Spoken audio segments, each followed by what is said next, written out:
जय हिंद, वंदे मातरम। साथियों, आज का आपका क्लास होने वाला है बीएससी कार्यालय परिचारिका, जिसके एग्जाम में टोटल आपका 100 क्वेश्चन पूछा जाता है। अगर इसकी सिलेबस की बात करें साथियों, तो मैथ से 30 क्वेश्चन पूछा जाता है एवं जीके से आपका 40 क्वेश्चन पूछा जाता है एवं हिंदी से आपका 30 क्वेश्चन पूछा जाता है। टोटल मिलाकर आपका 100 क्वेश्चन का एग्जाम होता है। और आज आपका प्रैक्टिस सेट 1 होगा साथियों, जिसमें आपको मैथ, जीके, हिंदी सभी आपको करवाने वाले हैं। तो सबसे पहले हम लोग जीके को क्लियर करते हैं, जो कि सीधे आपके एग्जाम में आने वाला सवाल है। अगर आप एग्जाम देने जा रहे हो पहली बार बीएससी कार्यालय परिचारिका, तो पहले थोड़ा सा समझ लीजिए कि पहले आपको मैथ बनाने के लिए एग्जाम में दिया जाता है। सबसे पहले आपको 30 मैथ का प्रश्न रहेगा, आप ऊपर देख सकते हैं 30 तक मैथ का प्रश्न है। उसके बाद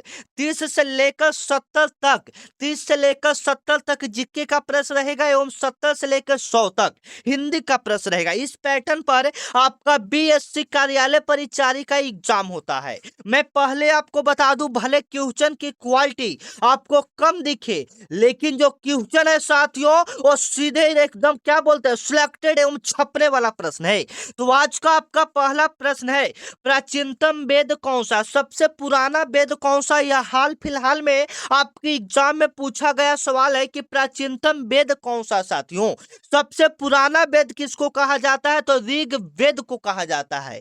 याद रखिएगा, जो कि सीधे आपके एग्जाम में पूछा जाने वाला सवाल है। और यहां से यह भी सवाल बनता है कि वेद कितने होते हैं। वेद कितने होते हैं, तो वेद आपका 4 होते हैं। वेद कितने होते हैं, 4 होते हैं। और चारों नाम यहाँ पर यजुर्वेद, ऋग्वेद, सामवेद और अर्थवेद। वेद कितने होते हैं, 4 होते हैं। और सबसे पुराना वेद पूछेगा तो कौन सा हो जाएगा, ऋग्वेद हो जाएगा। और इसमें एक और भी सवाल पूछा जाता है कि ऋग्वेद में, जो आपके एग्जाम में पूछा गया कि ऋग्वेद में टोटल कितने मंडल है, कुल कितने मंडल हैं। ऋग्वेद में कितने मंडल हैं, तो याद रखिएगा साथियों, ऋग्वेद में 10 मंडल हैं। आशा करते हैं इसका जवाब आपको भी पता होगा। और हम टारगेट लेकर चलते हैं साथियों, जैसे मैं जीके का 40 प्रश्न आपको क्लियर करवाएंगे, उसके बाद हिंदी, उसके बाद मैथ। तो टारगेट लेकर चलते हैं, कम से कम 40 में कम से कम हम कहें तो 30 प्लस प्रश्न जो बच्चा इसमें सही कर देगा। मैं आपको शुरुआत में ही बता दूं, आपका सिलेक्शन पक्का है अगर 30 प्रश्न सही कर देते हो तो। ठीक है, क्योंकि जो क्वेश्चन का लेवल है साथियों, सीधे आपके एग्जाम वाला प्रश्न है। ठीक है ना, तो बताइएगा। 32 नंबर आपका सवाल कर कि पुरी में स्थित विश्व प्रसिद्ध जगन्नाथ मंदिर का निर्माण किसने करवाया था। जो पुरी में स्थित है विश्व प्रसिद्ध जगन्नाथ मंदिर है, उसका निर्माण किसने करवाया था। अब यहाँ पर तो क्वेश्चन आप समझे नहीं होंगे साथियों। तो यहाँ पर बात करा ओडिशा का पुरी, किसका बात करा है, ओडिशा का पुरी। ओडिशा में एक पुरी नामक जगह है, वहां पर विश्व प्रसिद्ध जगन्नाथ मंदिर है, उसका निर्माण किसने करवाया था, तो याद रखिएगा अनंत बर्मन ने करवाया था। किसने करवाया था साथियों, अनंत बर्मन ने करवाया था। जो कि सीधे आपके एग्जाम में पूछा जाने वाला सवाल है कि इस मंदिर का निर्माण किसने करवाया था, अनंत बर्मन ने करवाया था। बी ऑप्शन आपका क्या हो जाएगा साथियों, बिल्कुल राइट हो जाएगा।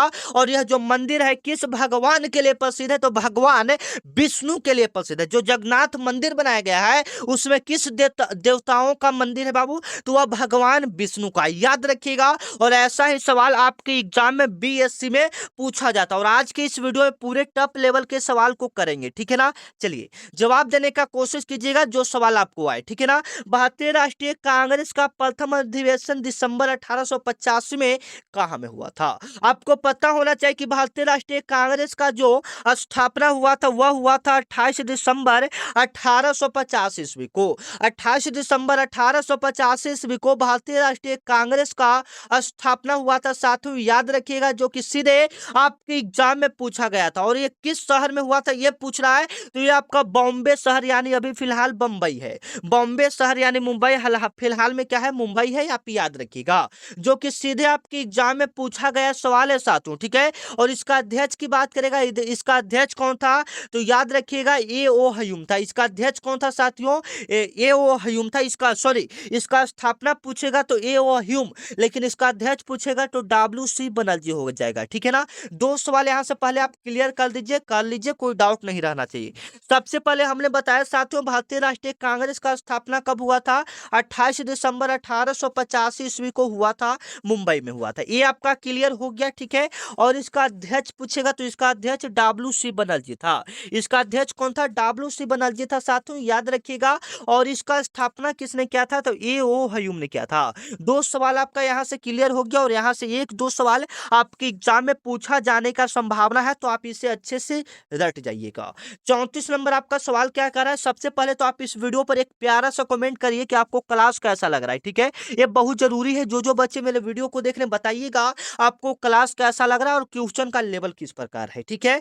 किस ब्रिटिश गवर्नर जनरल ने देश में से सती प्रथा को समाप्त किया था? एकदम इंपॉर्टेंट सवाल है साथियों, जो कि सीधे आपकी एग्जाम में आ सकता है कि सती प्रथा को किसने समाप्त किया था? तो लॉर्ड विलियम बेटिंग ने।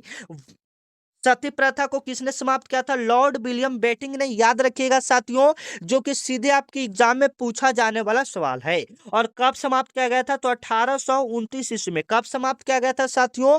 1829 ईस्वी में। और यहाँ पर भारतीय पूछेगा कि सती प्रथा को दूर करने वाले पहले भारतीय कौन थे? तो उस व्यक्ति का नाम आता है राजा राम मोहन राय। ये सारे सवाल याद रखिएगा, जो कि आपके सीधे आपके एग्जाम में कई बार पूछा जा चुका है साथियों। चलिए, 35 नंबर है, आप लोग को जवाब देना है। गदर गदर पार्टी का स्थापना कब हुआ था? गदर पार्टी का स्थापना कब हुआ था साथियों? 1913 ईस्वी में। गदर पार्टी का स्थापना कब हुआ था? 1913 ईस्वी में, याद रखिएगा।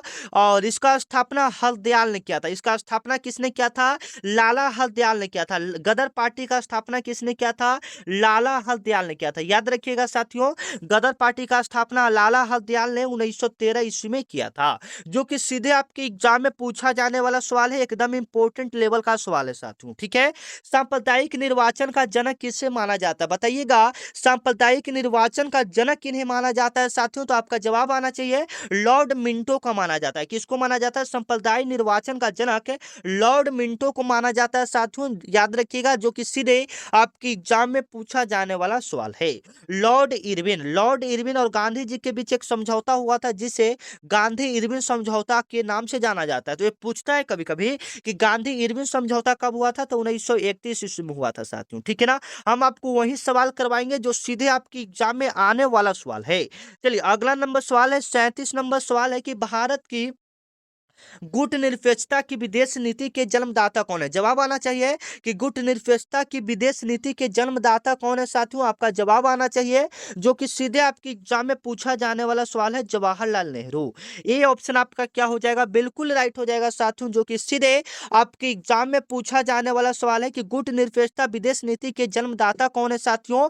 पंडित जवाहरलाल नेहरू हैं, जो कि सीधे आपके एग्जाम में पूछा जाएगा साथियों, ठीक है ना। एकदम टफ लेवल का सवाल है।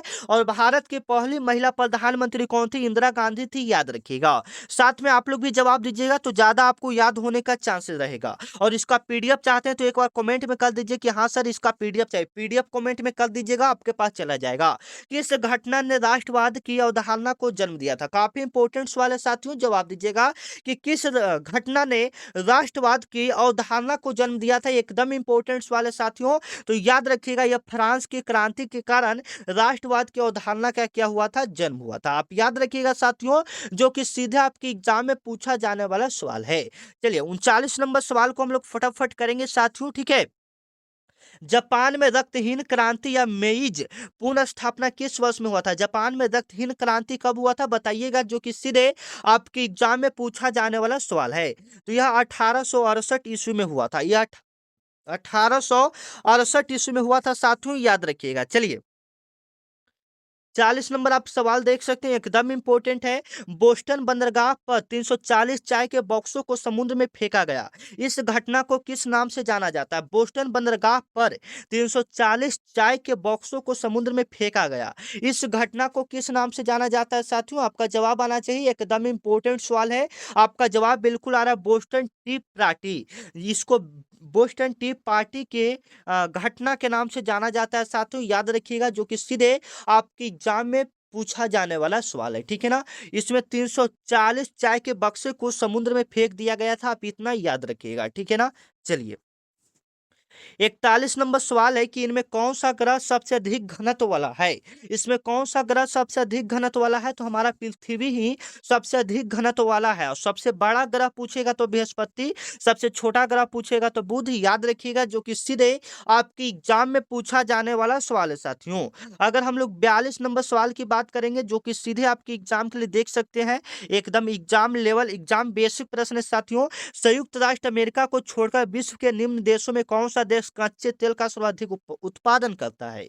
जैसे में सवाल कर रहा है कि संयुक्त राष्ट्र अमेरिका को छोड़कर विश्व में सबसे ज्यादा कच्चा तेल का उत्पादन कौन सा देश करता है साथियों, तो वह हमारा सऊदी अरब करता है। कौन सा करता है, सऊदी अरब करता है। सी ऑप्शन आपका क्या हो जाएगा, बिल्कुल राइट हो जाएगा, जो कि सीधे आपकी एग्जाम में पूछा जाने वाला सवाल है। अगर पूछेगा कि कितना लीटर, कितना मतलब तेल का उत्पादन करता है, तो 9.9 मिलियन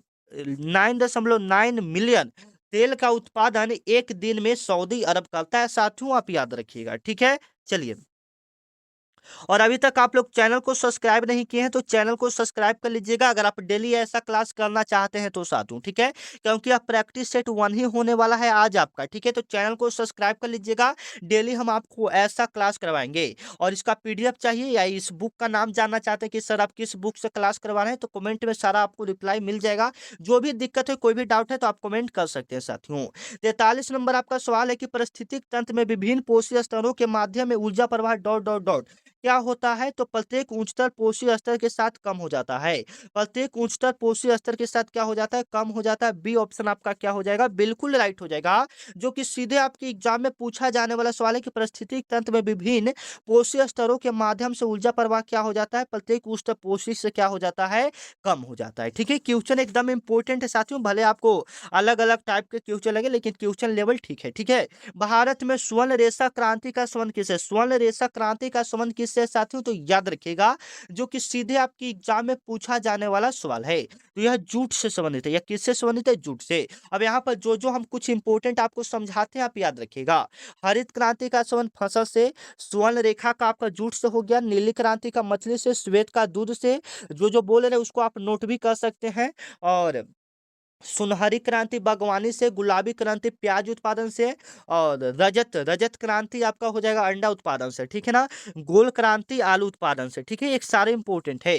भूरा कोयला के रूप में किसे जाना जाता है साथियों, एकदम इंपोर्टेंट है।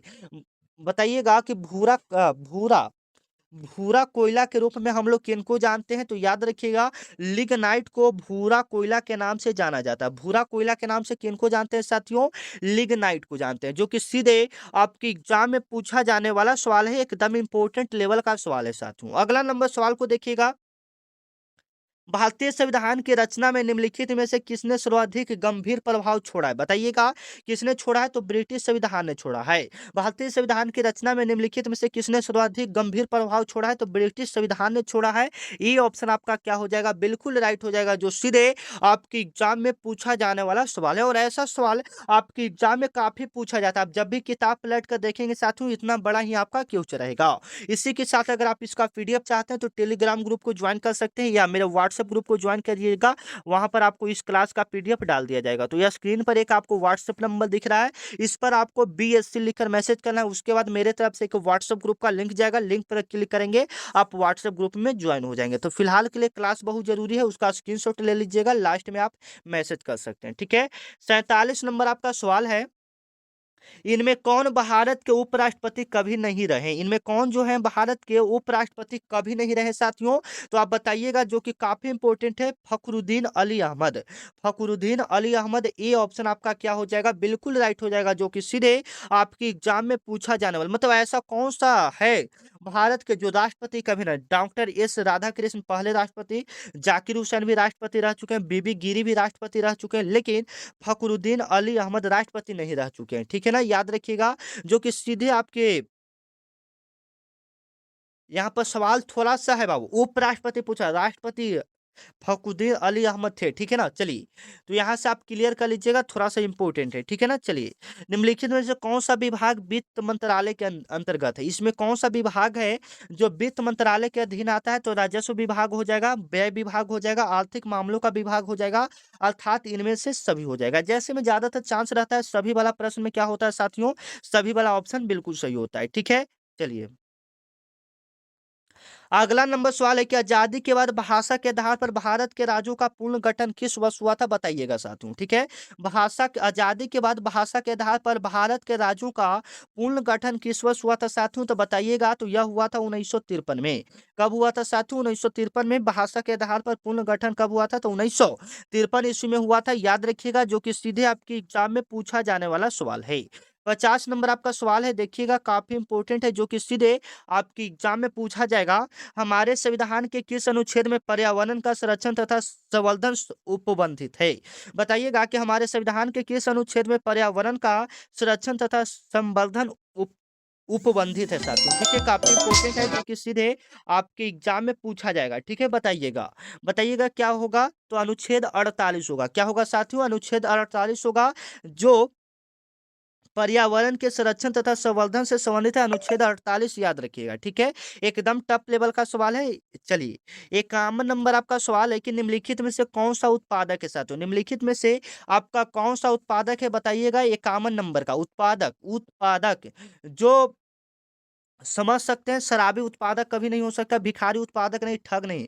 बढ़ई है जो सामानों को बना सकता है, जो जैसे में कोई नए चीज का एक तरफ से समझे कि वो निर्माण करेगा, वो उत्पादक के अंतर्गत आता है। तो बढ़ई हो सकता है। ठीक है, शराबी थोड़े नए चीज का निर्माण करेगा। ठीक है, इस पंचवर्षीय योजना का मुख्य उद्देश्य तीव्र और अधिक समावेशी वृद्धि है। काफी इंपोर्टेंट सवाल है साथियों, बताइएगा। किस पंचवर्षीय योजना का मुख्य उद्देश्य तीव्र और अधिक समावेशी वृद्धि है, तो बताइएगा। तो यह 11वीं पंचवर्षीय योजना से है। ठीक है ना, और ये पंचवर्षीय योजना से संबंधित आपके एग्जाम में प्रश्न पूछा जाता है। ठीक है ना, तो यह जो 11वीं पंचवर्षीय योजना हुआ था, यह 2007 से 2012 में हुआ था, आप याद रखिएगा। ठीक है ना, जो कि सीधे आपके एग्जाम में पूछा जाने वाला सवाल है। और यहाँ से क्या क्या पूछा जाता है? प्रथम पंचवर्षीय योजना कब हुआ था?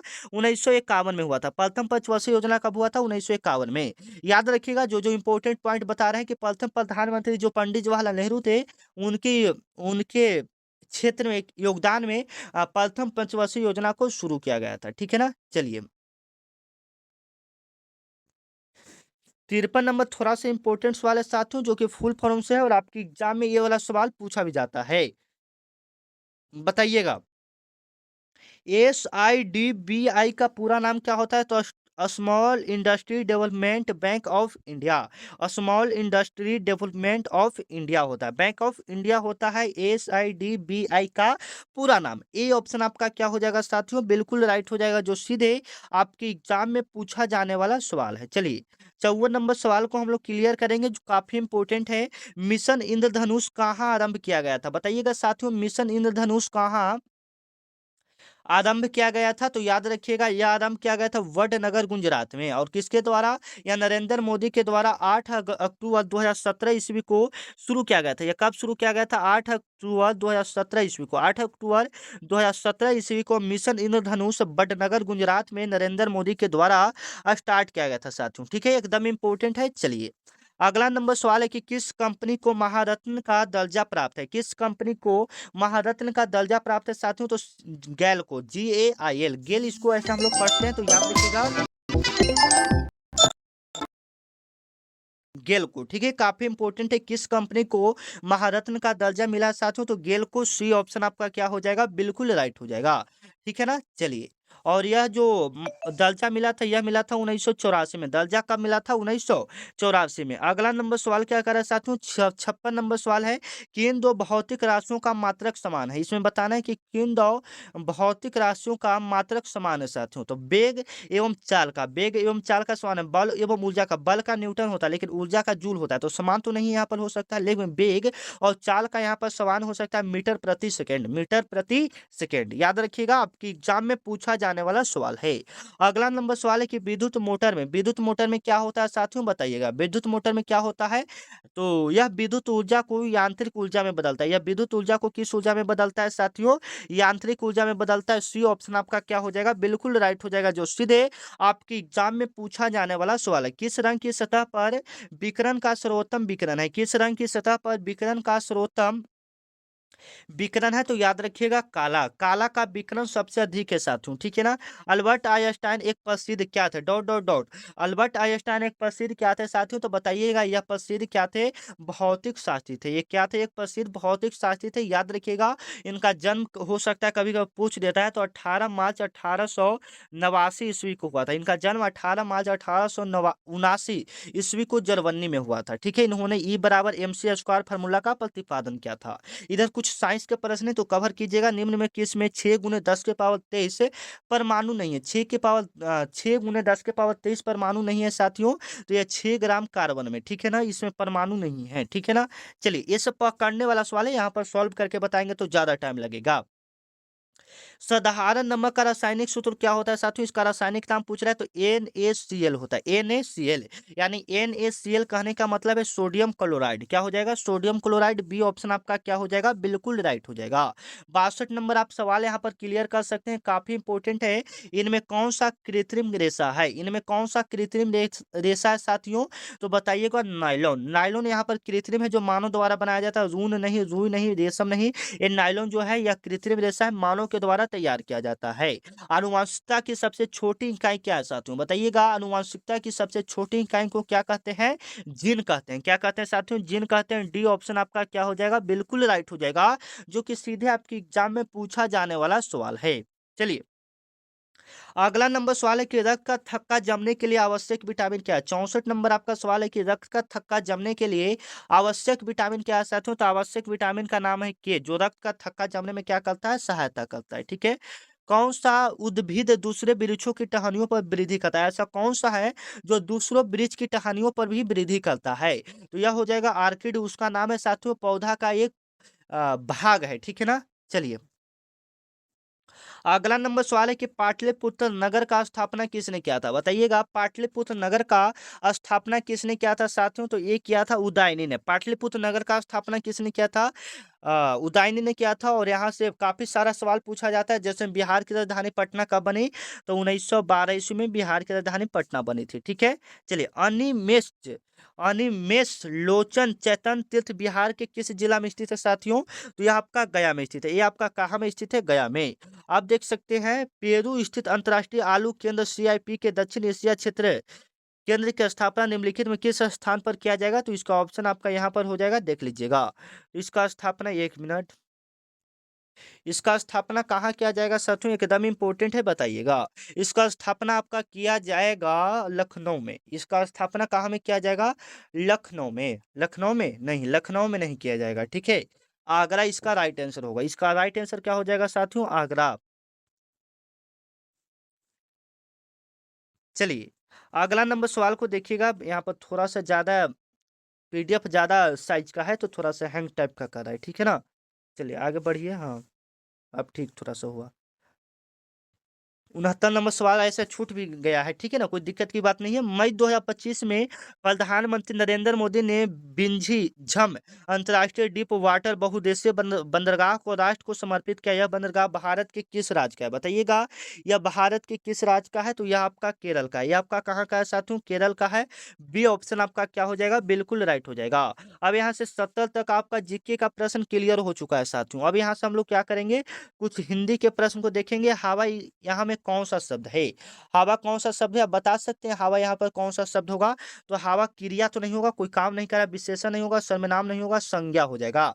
हवा यहाँ पर क्या हो जाएगा साथियों, संज्ञा हो जाएगा। डी ऑप्शन आपका क्या हो जाएगा, यहाँ पर बिल्कुल राइट हो जाएगा। जैसे में पढ़ना लिखना खाना ये सब रहता तो वो विशेषण हो जाता, सॉरी क्रिया हो जाता, क्या हो जाता, क्रिया हो जाता। इसी प्रकार से आप देख सकते हैं हिंदी में किस लेवल के प्रश्न आते हैं, यहाँ पर आपको हम दिखा देते हैं यहाँ पर। और यहाँ पर देख सकते हैं गद्यांश के भी प्रश्न आते हैं साथियों, ठीक है। चलिए मैथ के कुछ प्रश्न को आपको करवा ही देते हैं, लगल थोड़ा ठीक रहेगा, ठीक है ना। आ जाइए, किधर गया मैथ का प्रश्न।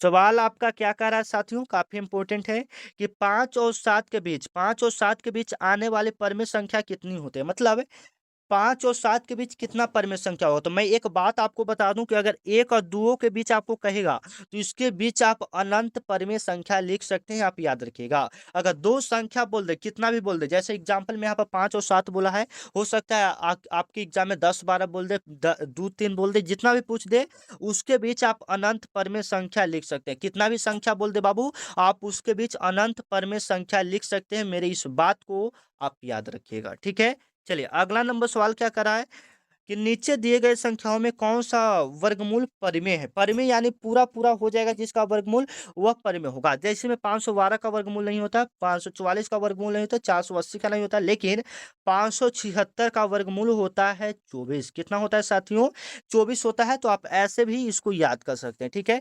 ये तो सॉल्व करने वाला सवाल है, तो यहाँ पर जगह नहीं तो आपको हम बता देते, ठीक है। थोड़ा सा हिंट दे दे रहे हैं, आप कॉपी पर इसको सॉल्व कर सकते हैं। किसी संख्या को करा तो संख्या को क्या मान लेंगे, एक्स, उसका 3 गुना तो 3 गुना कर देंगे, फिर उसका 4 गुना, संख्या के 4 गुना, संख्या के कर दिए 4 गुना, के घटाने से घटा दिए, और 50 अधिक है तो प्लस में कितना कर देंगे, 50। इस प्रकार से आप इसको करके सॉल्व कर सकते हैं साथियों, ठीक है ना। चलिए 4 नंबर का सवाल कह रहा है कि एक विद्यालय में 100 विद्यार्थी जिसमें से 58 लड़का है, तो लड़कों का प्रतिशत ज्ञात करें।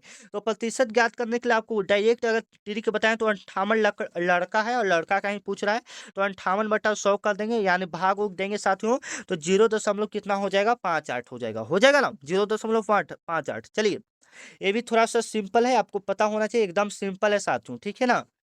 कि दो संख्या दिया है तो इसका एलसीएम क्या होगा, तो आपको पता है कि एलसीएम कैसे निकलता है। जैसे हम 2 3 का एलसीएम कहेंगे तो नहीं लगता है, तो इसको गुना कर देते हैं ना साथियों। जैसे में द्वितीय इच्छा होता है, सेम एक्स और एक्स प्लस 1 है, तो ये नहीं लगेगा, तो इसको गुना कर देंगे, तो एक्स इंटू एक्स प्लस क्या हो जाएगा, 1 हो जाएगा। तो इस प्रकार से मैथ के सवाल को आप यहाँ पर देख सकते हैं, थोड़ा सा सिंपल सिंपल ही मैथ है, ज्यादा टफ लेवल का मैथ आपका नहीं आता है। आप यहाँ पर देख सकते हैं साधारण ब्याज का प्रश्न हो गया, इधर इधर आयु से संबंधित प्रश्न हो गया साथियों।